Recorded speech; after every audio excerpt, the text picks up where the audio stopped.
आपल्या घराजवळ तुळस असावी आणि ती पानांनी भरलेली टवटवीत असावी अशी प्रत्येकाची अपेक्षा असते.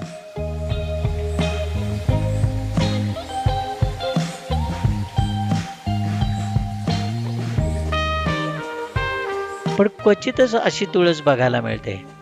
सर्वसाधारण बऱ्याच ठिकाणी दारासमोरची तुळस ही अशी दिसते. तर हे असं न होण्यासाठी काय उपाय असतात ते आपण पाहू. ही तुळस आपल्याला वाटते तेवढी सहज वाढत नाही. त्यासाठी अत्यंत आवश्यक अशी परिस्थिती नसेल तर फक्त पाणी आणि खत घालून अपेक्षित डेरेदार तुळस दाराशी होत नाही. तुळस वाढीसाठी सर्वात महत्त्वाचा घटक म्हणजे सूर्यप्रकाश. थेट सूर्यप्रकाश म्हणजे ऊन दिवसाचं 6 ते 8 तास झाडावर येत